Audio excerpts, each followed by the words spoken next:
কি হয়েছে? তোমার মুখটা এরকম লাগছে কেন আন্টি? তুমি আমার ছেলেকে ঠিক পথে ফিরিয়ে আনবে সেই ভরসাতেই কিন্তু আমি তোমার পক্ষ নিয়েছি মধুবনী। আমার ছেলে আমাকে ভুল বুঝেছে, তারপরেও সবার বিপক্ষে গিয়ে আমি তোমাকে এই বাড়িতে নিয়ে এসেছি যাতে যাতে আমরা দুজনে মিলে ওই আরশি নামের আপদটাকে এই বাড়ি থেকে তাড়াতে পারি।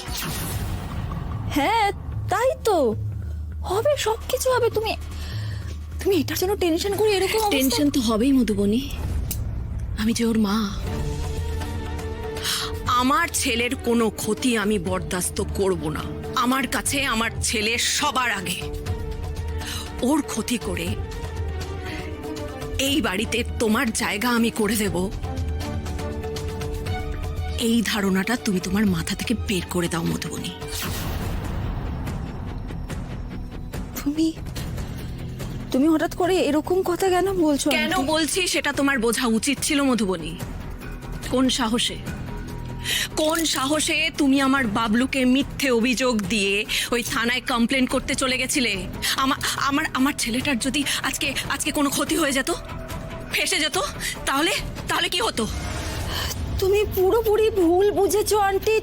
ভুল আমি বুঝেছি? হ্যাঁ, সম্পূর্ণ ভুল বুঝেছো। আমি তোমাকে, আচ্ছা তুমি যেমন স্বাক্ষর মা, তেমন আমিও তো স্বাক্ষর। সাক্ষ্যকে আমি কতটা ভালোবাসি সেটা তুমি তো জানো। তাই তো জানতাম, কিন্তু তারপরেও তুমি তুমি তোমার মাথা ফাটিয়ে এই পুরোপুরি ভয় দেখানোর জন্য ছিল, ভয় দেখানোর জন্য ছিল। তুমি, আমি স্বাক্ষর ক্ষতি করব এটা তুমি ভাবতে পারলে? It was a part of our plan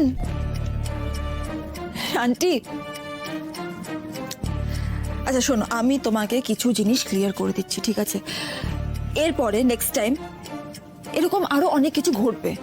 হ্যাঁ, এরকম অনেক কিছু ঘটবে যেটাতে তোমার মনে হতে পারে যে আমি হয়তো স্বাক্ষর ক্ষতি করতে চাইছি, কিন্তু না, সেটা সম্পূর্ণ ভয় দেখানোর জন্য। আর এই ভয়টা আমাদেরকে দেখাতে হবে সাক্ষ্যকে।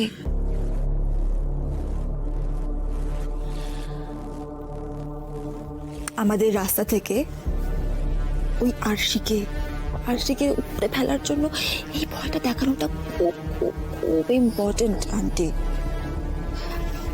আর এই কাজটাতে আমি তোমাকে আমার পাশে